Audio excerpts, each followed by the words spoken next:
Saturday. They played last place Southampton. Phil Edwards has the details. When you're bottom of the league with just 1 point to your name, a visit to the home of the champions is probably not your idea of a fun day out. Southampton have never won a Premiership match at Highbury, but their fans have known bad starts before. And before the kick-off, they were surprisingly confident. We're looking for a point today. We're positive, you know. Then we've got 2 home games. Brilliant. Arsenal, nothing. Don't even count. No, we're not going down. Not going down. It's guaranteed. With the match underway, the optimism of the Southampton fans seemed to have rubbed off on their players. A desperate scramble in the Arsenal box, and Mark Hughes, back from a 1-game suspension, had an early chance to open the scoring. But the rest of the half was almost all Arsenal, with the Southampton defence keeping referee Jeff Winter extremely busy. He turned down 3 penalty claims, the first coming when Nicholas Anelka was brought down in the box by Ken Moncal. Replays of the incident suggest the Southampton player did, in fact, make contact with the ball first. But 4 minutes later, the Arsenal fans had better cause to complain, as an apparent handball by Matthew Oakley went unpunished. And with another 3 minutes gone, Anelka was on the receiving end again. Philip Warner's tackle infuriating the home side even more. When the champions did get their chances, it was only to find Southampton keeper Paul Jones in top form. But there was little Jones could do when Anelka was put through once again, the French striker shrugging off more persistent defending and finishing in style. Anelka's 4th goal of the season, and surely now it seemed Arsenal were heading for a comfortable victory. The second half saw the home side continuing to dominate, but again and again Jones frustrated the Arsenal attack. Southampton then called on another of their frequent saviours, asking Matt Le Tissier to upset the form book with less than half an hour to go. He needed just 2 minutes. Le Tissier's pass picking out David Howells, the former Spurs midfielder, finishing neatly and clearly enjoying his first Highbury goal. Unsurprisingly, it was Arsenal who dominated the closing stages, but their chances went untaken. The frustration proved too much for some, it seems. Patrick Vieira refusing to shake Mark Hughes' hand could have led to an ugly scene. Even at the final whistle, a referee's job is never done. But while tempers were frayed on the pitch, the mood in the Southampton camp couldn't have been better. From here, we came with a plan and it worked. We had to dig in deep. You don't expect to get your own way here. They had chances, and the pleasing thing for me is that we created a lot of chances as well. When you don't come out of this kind of game with 3 points, that means that somewhere we had a lack of concentration and of toughness in our mind.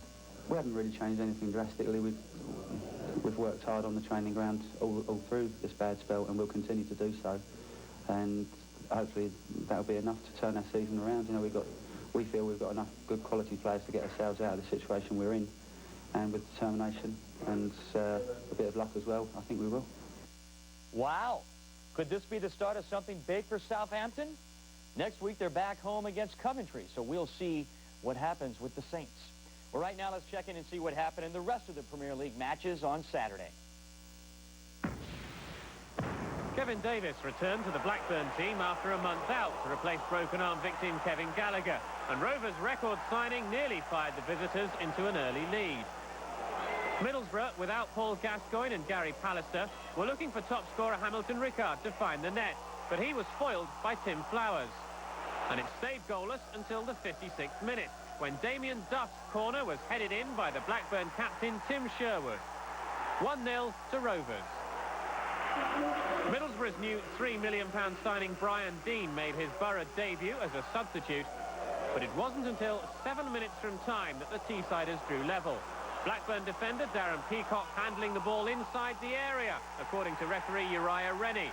A second look, though, seems to show that the offence was outside the area. Ricard wasn't complaining. Goal number 9 for the Colombian. The equaliser set up a tremendous finale, and in the final minute, Borough scored again. Defender Curtis Fleming, playing his first match since August after recovering from injury, scored his first of the season to put Middlesbrough up to 3rd.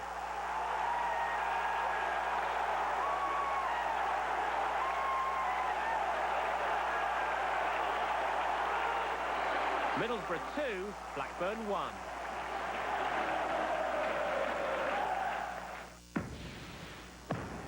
Newcastle bounced back from their Highbury humiliation with a stunning first-half demolition of Derby. Nikos Davizas sent off in that Arsenal defeat, getting the first. The chief tormentor was Peruvian winger Alberto Solano. Having provided the cross for the first, he then provided the pass of the match for the second. Stephen Glass on hand to provide the finish. In these days of Ruud Gullit's sexy football, it was ironic that it was Dalglish who nearly made it 3.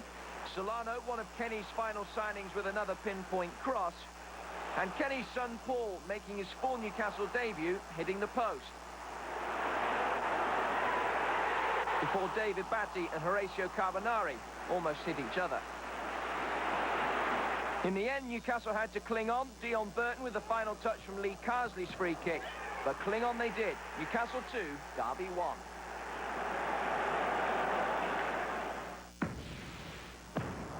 Charlton came to Stamford Bridge unbeaten in their previous 5 League and Cup games, but their chances of extending that sequence suffered an early blow. Sasa Ilic rushed out, and his legs brought down Pierluigi Casiraghi. Frank Leboeuf has a great record from the penalty spot. 1-0 Chelsea. Shortly before half-time, Casiraghi and Ilic collided again. The unfortunate Ilic came out of it in great pain and had to be stretchered off. The Macedonian international keeper then had to go to hospital. Let's hope it turns out not to be too serious. Andy Petterson replaced him for his Premiership debut. Charlton weren't put off their stroke though, and Eddie Youds drove home his 3rd goal of the season, almost an exact replica of his goal at Forest in the Addicks' last game.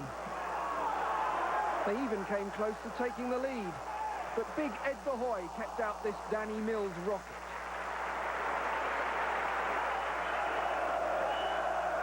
Gianluca Vialli's Chelsea really do believe they can win the league.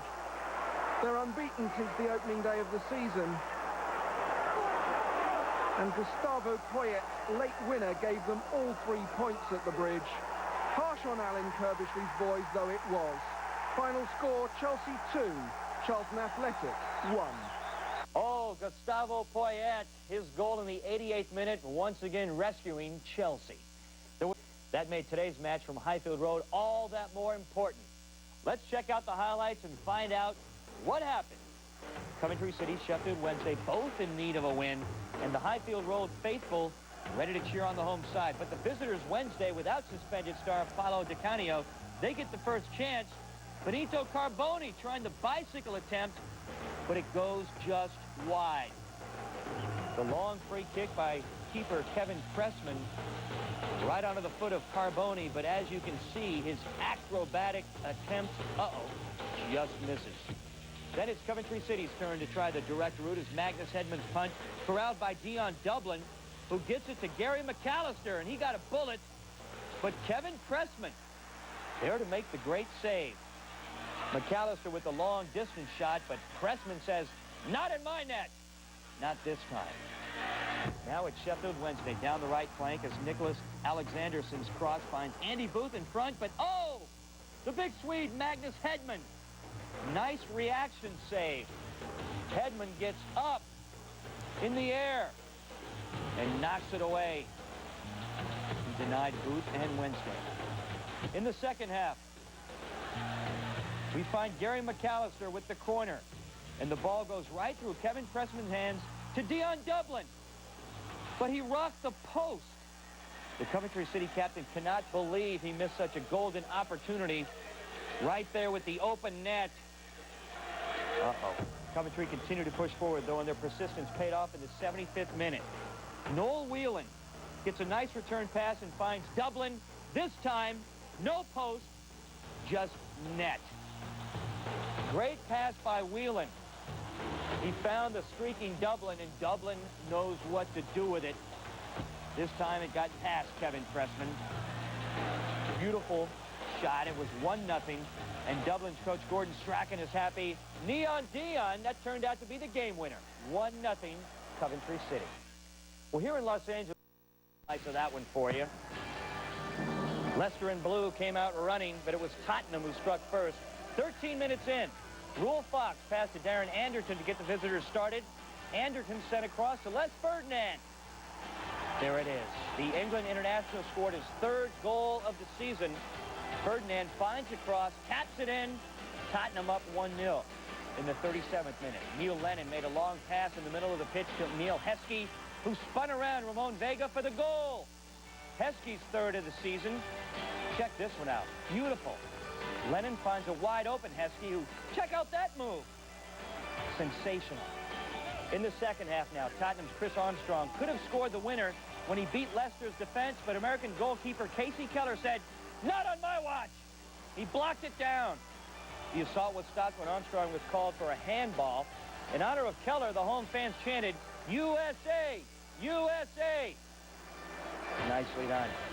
4 minutes before the end of time, Steve Guppy sent in a free kick, but Ferdinand cleared the ball to Muzzy Izzet. Izzet rifled it back in, and that was the game winner. That was his second goal of the season. Ferdinand clears the free kick directly to Izzet, who one-times it in the upper left-hand corner. Leicester manager Martin O'Neill truly delighted with that result. It was a double win for Leicester City. They beat Tottenham 2-1, and O'Neill decided to remain as manager. So